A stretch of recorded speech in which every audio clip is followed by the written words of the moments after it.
Hey guys, welcome to part 2 of the Little Fellas Digital Artifact series. In this video, I'll be looking at what cross-promotion, and more specifically, social media cross-promotion is, and how it relates to my DA. In this video, we'll look at multiple different aspects that helps make cross-promotion as successful online as it is, and what ways it is utilized today. I'll then later make a prediction about how it will look like in the future, and how this prediction of cross-promotion's future will impact what the Little Fellas project will end up looking like. Let's start with what cross-promotion is. After being recommended to look into cross-promotion, I started to do some research on exactly what it is. This is what I found. Basically, cross-promotion can be a technique which usually involves two companies with products that target the same or similar group of consumers.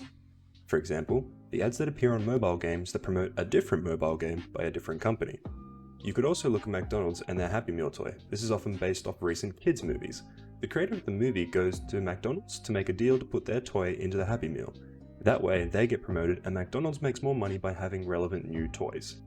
While I was researching this, I could see how it was loosely related to my DA, but I didn't feel like it was close enough to base the little fellas around. But that's when I discovered a more specific term of advertising to fit my label. Social media cross-promotion. This is explained by Melanie Turnbull as a technique used to expand the potential audience of the product. It works the same as regular cross-promotion, but instead of physical goods, it's a type of media that is being spread by collaborating with someone else who is based on a different platform to share your content and for you to do the same on your own. Jonathan Hardy also describes it as the promotion of one's media service or product through another. Bingo. The whole idea of the Little Fellas was for the video that I created to promote another person's product or project, and then for them to promote my videos and services, which in turn opens up more opportunities for me to obtain more contacts and have a larger audience. Having discovered social media cross-promotion, I managed to find the perfect area of cross-promotion. After I discovered this concept, I wanted to explore some examples that I could use to help me predict the future of what it might look like. The most obvious place to look was Instagram. Instagram has a bit of a reputation for spying and then pushing ads to you based on your search history. I wanted to look into this, and I stumbled into the world of big data. Big data is a huge topic, so I'll quickly break it down. Keith D. Foot says that big data has been described as huge, overwhelming, and uncontrollable amounts of information.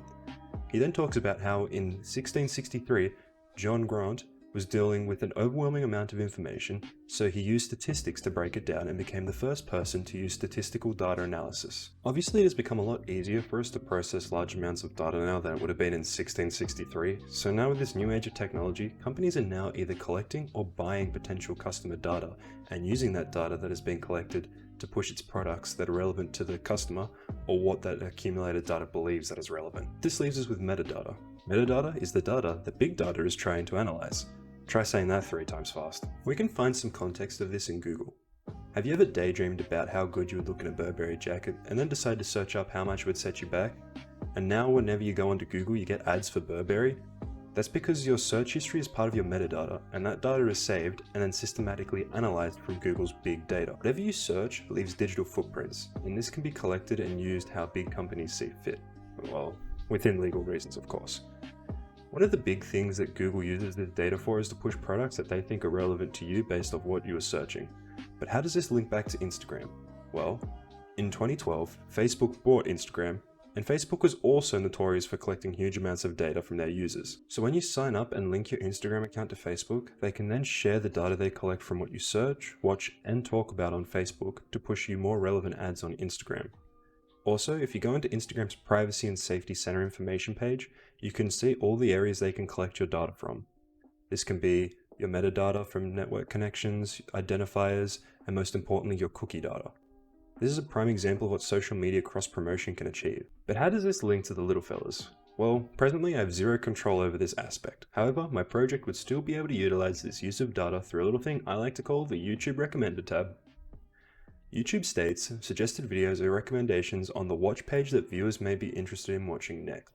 These videos include personalized recommendations based on the viewer's previous watches and videos that are topically related. This means YouTube also collects user metadata, and then it stores it in their collection of big data, which then they use to push the videos that are relevant or interesting to the individual user. Sound familiar? So while I don't have that power to collect and use people's data, if what I put in the video tags are accurate and done well, I can have my videos promoted to people who will find the specific project the video is based on interesting, which will create more traffic for myself and my client. Now don't get all grumpy with Instagram and Google. They are far from the only companies to use your online data to sell products to you. In fact, it's quite a common occurrence now, to the point where it's looked at the marketing world as just another technique for online marketing and promotion. By looking at this form of cross-promotion and similar other cases, this leaves a lot of room to predict what the future of promotion will look like.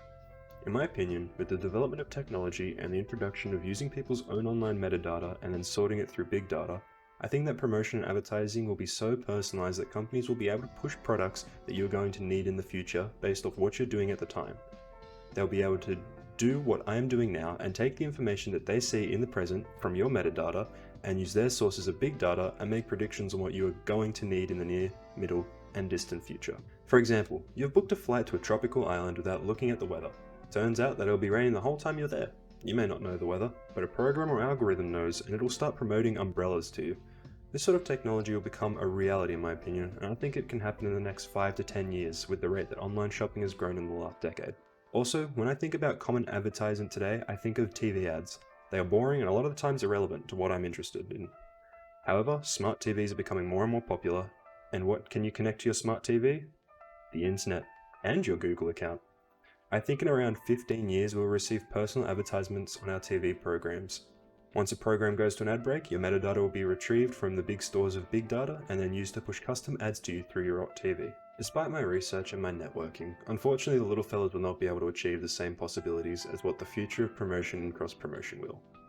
I think that based off what is happening today that my predictions are about the future is very plausible, but unless I'm able to hire a workforce to help establish a network of not only people, but also people's personal information, my promotions will never be specifically pushed to anyone besides through the recommendation tab that YouTube monitors and controls itself. Despite that, all of what we spoke about is incredibly important to my DA. My DA relies on the collecting of people's data and then storing it for later use, which is done through networking. And then having gathered that information, I turn it into a product which I upload and it gets pushed through to the users who have a similar interest in the project promoted through YouTube's recommendation tab. After the video is uploaded, my contact then promotes me to my new audience, providing me with more contacts and more data. Well guys, that's a wrap on part 2 of the Little Fella's DA. In part 1 we looked at what I was able to physically create and collect to help form the Little Fellas, and in this part we looked at all the theory and research I've done as well as how the future of promotion will work through my predictions. There is a part 3 to this DA, but that'll be in the form of a blog post, and that will talk about how this content links to the subject material we covered in BCM 325, as well as providing the evidence of the research and physical work I've done for this assessment, and finally how all of this relates to the assessment task instructions. Thank you guys for watching and I hope you enjoy part 3.